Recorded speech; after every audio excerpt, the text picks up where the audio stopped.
Welcome to another episode of Around the Grounds with the Property Baron. It's the 29th of May, 2026. I'm Jason Barron. Each week I'm joined by Nick Meredith, our man on the ground in Brisbane, and Hugo Fonseca, who leads the Property Baron Invest. This is where we catch up, share what we're seeing around the grounds across Brisbane, Noosa, the Sunshine Coast, and what's happening in the investment space out there.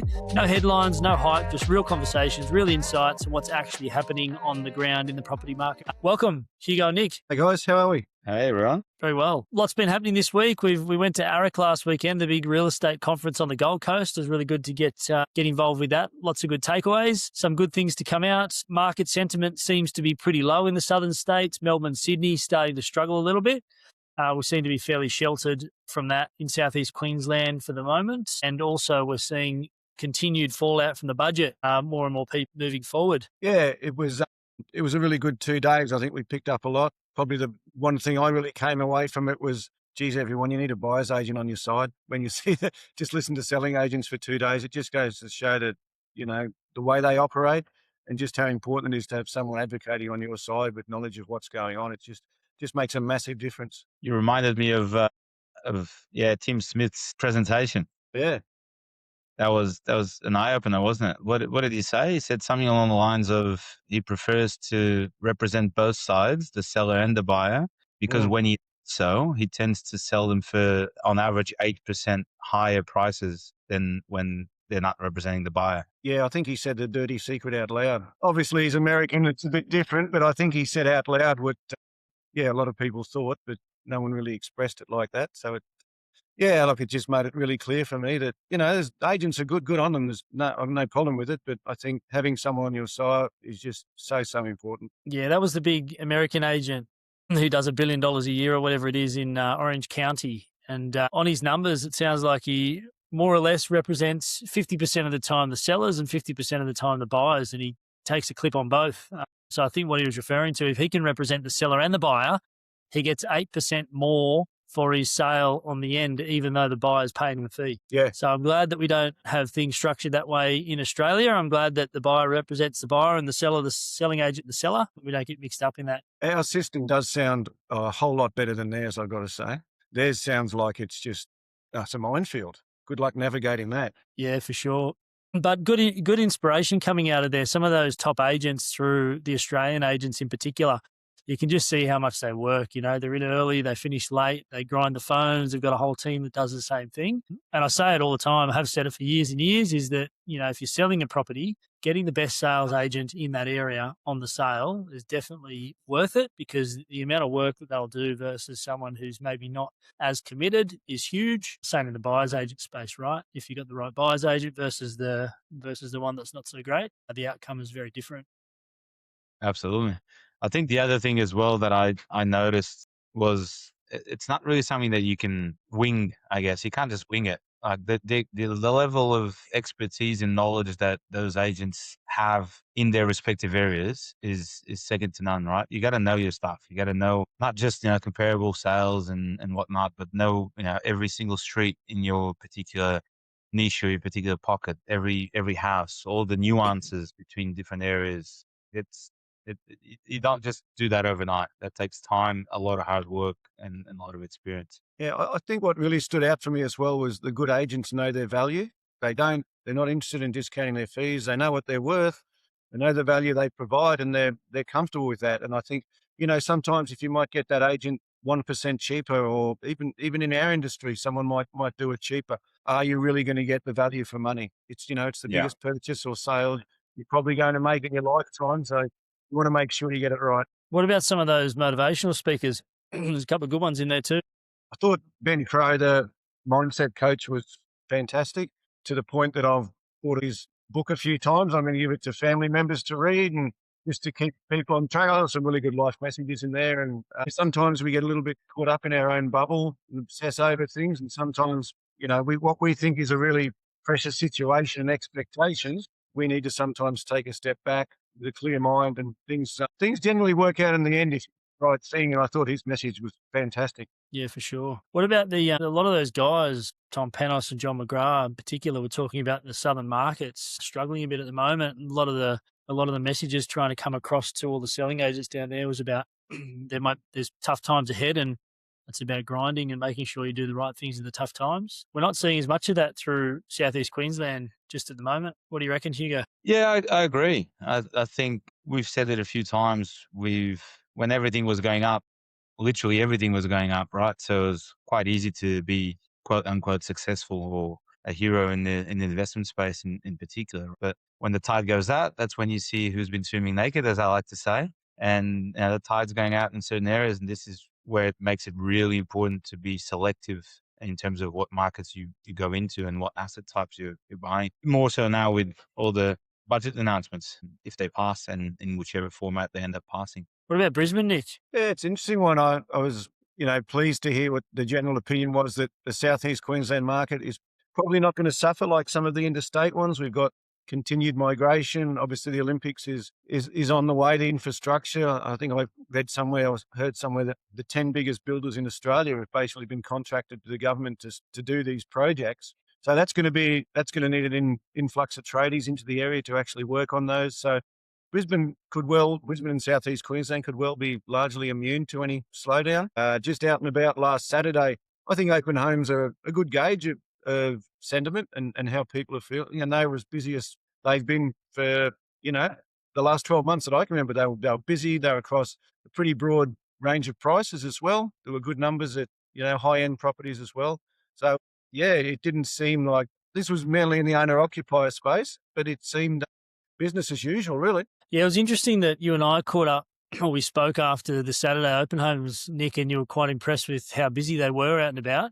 And then we rocked up to AREC, and it was a bit negative to talk there because a lot of those agents obviously come from Sydney and Melbourne. Yeah, I think that's really relevant. I think the southern guys, I think they're expecting the market definitely to come back. Sydney and Melbourne, the high performers there who were talking. But then there was a high-performing Brisbane agent on the panel that probably thought Brisbane was going to keep pushing forward. And speaking to the agents out and about and during the week, that seems to be the general sentiment, that Brisbane wouldn't say it's perhaps as strong as ever, but it's certainly still in a pretty strong place, and there's still plenty of buyer demand and shortage of quality property. So that's always going to keep driving the market forward. One of the things that I've been hearing in terms of feedback from a lot of our partners and being out and about is that since the budget announcement, we've had an increase in first homeowners trying to get into the market. So I think they've sort of seen the opportunity where the market's slowed down a little bit. There may be less investors whilst they're working out their strategy and how to move forward. So that's just reinforces that idea around wanting to invest and to purchase where everyone else wants to live as well, in the owner-occupier areas, in the established areas. Because even through downturns, even if the investment demand reduces slightly, you still have that floor and those foundations supporting it up and keeping the prices up, which I think is what's happening in, like I said, in Brisbane as an example. Like they've seen the opportunity.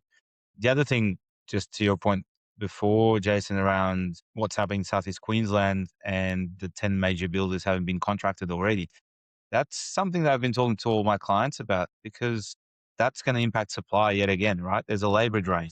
Everyone's going to be moving to go and build for the Olympics. It's a long-term contract. I'm assuming they'll be much better paid than in normal projects in order to attract the best labor there. So supply isn't going to get any better.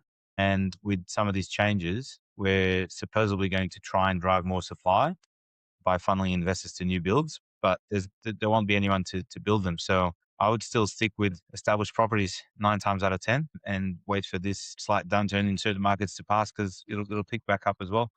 But South East Queensland is still very strong. Yeah, the more we look at the fallout from the budget and I guess consider what the changes mean for people moving forward, we keep coming back to the existing assets like we've traditionally always wanted to buy for people, performing better over the long term, right? So I think that you're right. I think the drain of trades and building companies onto the big major projects through Brisbane, it's going to take them off the residential builds, exactly like you said. And I think it's definitely going to be a factor that comes into play where building costs are just going to keep getting more and more expensive. But it's probably really good signs for the property market here. What we're finding on the Sunshine Coast, Noosa in particular, there's still a fair bit of uncertainty after the budget. People are not too sure. They hear the government saying they're giving incentives for new homes. They're not sure if they should buy existing or new. I think people are still just kind of weighing up their options, and there is a bit of uncertainty out there. I don't think it's negative or positive at the moment. I think once people sort of make their minds up and consider all the changes and how it affects them individually, they'll have to push on with their own property purchase anyway. I think that's the feeling out there in the market, is that it's a little bit uncertain at the moment, but over the short to medium term, it's still looking very positive. There's still huge demand for the Sunshine Coast, Noosa, where we are. Very little supply, and very little supply in the making, except for some of those, I guess, southern Sunshine Coast areas where they're tipped to build tens of thousands of houses. But people don't generally want to live there or want to move to the Sunshine Coast to live in those areas. So I think the existing housing on the Sunshine Coast is going to continue to be in high demand moving forward and be a really strong, safe bet. Owner-occupier markets versus investor markets as well. I think sentiment will continue to pick up, and hopefully we have a bit of a build in momentum up until spring this year, and people get on with it and realise they have to buy, and they buy anyway. I think that's the same in Brisbane largely, Jason. The new builds are all out in what you'd call almost satellite suburbs now of Brisbane, further out in areas. That really isn't going to change. There's nowhere within a decent sized radius of Brisbane where there's any land to build new property anyway. So all the new builds are in further out locations that people had already basically said, well, I'm going to have, if I want to build a new house, live in a new house, I've got to go out there. I'm not going to live within a decent radius of the city. Perhaps units will become more attractive for some of those people, new build units, although new build units are getting expensive in Brisbane. I think it's nearly 1.2 million now to build a 2-bedroom unit for any developer. So by the time you build your unit at 1.2 and you put your margin on top to make it a viable project, then those units are getting to a pretty high level entry price. And a lot of first home buyers aren't going to be able to buy them anyway. Well, and it's over the threshold. So if they do, they're not going to get the benefits that they would get if they're under $1 million through Queensland. Yeah.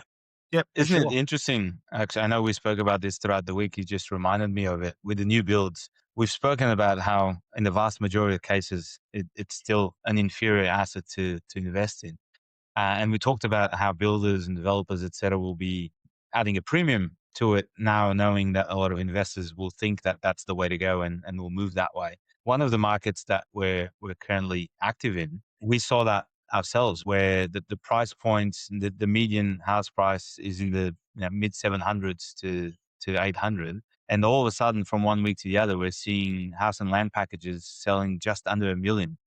974,000 was one that we saw. The same packages a few weeks ago were in those price ranges, the $800,000. So they're already seeing what may happen in the future and trying to benefit from it. And like we said, you buy that at a premium price and you drive that new car out of the dealership, and that's it. You're buying further out, generally at a premium, and it becomes established. So the next investor won't want to buy it based on that theory. And important to also mention that those markets we're buying into, we're not buying the new stuff, we're buying the existing housing with the bigger blocks on the old town planning rules. Yeah. And they've performed traditionally very well over the longer term. Yeah, absolutely. And if you think about those established properties we are buying, if we're buying them as we are, at those $700,000 prices, $800,000 prices, sorry, and all of a sudden new builds start getting sold for $974,000, what's that going to do to the market and to comparable sales and to our established properties in larger blocks? That's the benefit of buying what's there rather than risking going on a house and land package. For sure. Something else interesting, probably worth mentioning this week. Been doing this for a long time now, and something popped up this week which I hadn't seen before. So we went to buy a property. I won't be too specific on where it was. It's an existing established area, had a pool on the property that was probably 7 or 8 years old. So the pool was built 7 or 8 years ago. Luckily, we had a condition in the contract which allowed us to do a building record search on the property before we make it unconditional. And we found out that the pool had not been approved. It was full of water, pool fence around it, pool certificate supplied, but the pool had never had the building approval. Right. So you had the certificate, but no approval. Correct. Had the safety certificate, but not the building approval. Yeah. It just goes to show that you can't leave any stones unturned, right? That's from a due diligence point of view. That's really interesting. We're just in the process with one at the moment, a townhouse complex, and we've just done all our searches. And one thing the solicitor found is there is no record of any final certification of the complex. So now we're actually trying to find that. which is really interesting because there's been plenty of transactions since the property was completed 10 or so years ago, maybe a little bit longer. There's been a few transactions, but there's no actual record of the final certification on the property at all. So it always pays to do your due diligence and your searches. You just never know what you might find. And we just a reminder to never take anything for granted, right? Yep. 100%. Speaking of 100. things that have never happened before, have either of you ever had the vendors take the gas bottles with them on the last day before settlement? No. It's normally part of a fixture. I had that recently where we did the pre-settlement inspection. We went, hang on, where are the gas bottles? Everything else was fine, but we're missing gas bottles. I've had washing machines change. A really nice one is replaced by their lower budget one that still had the wrapping tape on it. There's blue packing tape on it from Harvey Norman or whatever they got it. But no, never a gas bottle. Yeah, significantly inferior model too. But that's all right. We won that because fortunately we had photos.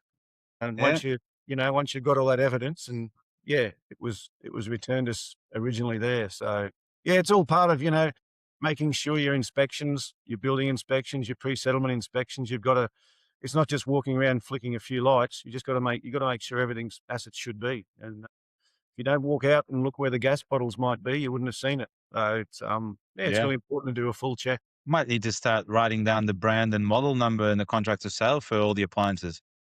Not a bad idea. It's been done before. Little photo serial numbers is not a bad idea. Yeah, these are the ones we expect to be there at settlement, please. Yeah. Do not exchange them for an inferior model. Particularly if you know it's an inclusion and like it might say a television or something's included and it's a high quality brand or whatever. I always think it's a good idea just to note what it was.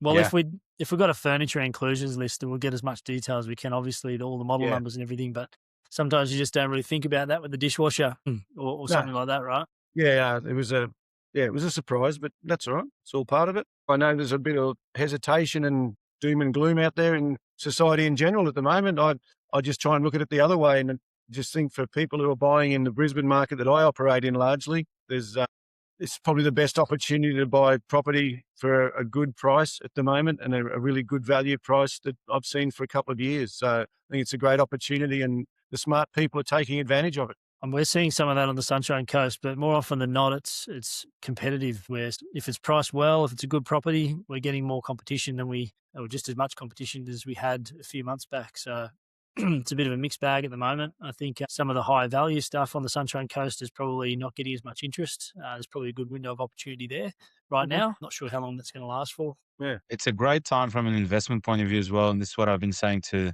a lot of our clients. Understandably so, they've had questions about, what does this mean for me, et cetera. And we've been working very closely with all of them. But ultimately, this period where some people are, again, sitting on the sidelines, and many have been for a few months now, ever since the Iran war, interest rate hikes, et cetera, you just keep waiting and waiting and waiting. And ultimately, the more people that are waiting on the sidelines, the more opportunity there is for anyone that's ready to take action. And we're seeing discounts on listed prices. We're seeing vendors having more of an appetite for negotiating and open to doing so. I think the next few weeks are a really good time to get into the market for anyone that's been thinking about doing so before things settle down and all the people that were scared of the uncertainty come back in because it's now certain. And when they do, you want to have already jumped in the market before then. Yeah, for sure.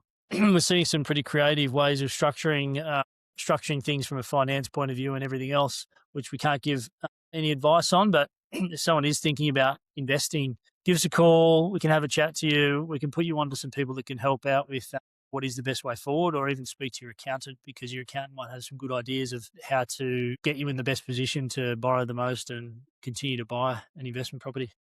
Yeah, I think accountants and mortgage brokers are super valuable at the moment. They're a great asset for any buyer. If you've got some really good mortgage brokers around that make a massive difference in how they can structure things and what they can offer. So get the best people on your side and you'll be fine. Very good. All right. Thank you everyone for listening. Don't forget to follow the podcast Around the Grounds on Spotify. See you next week.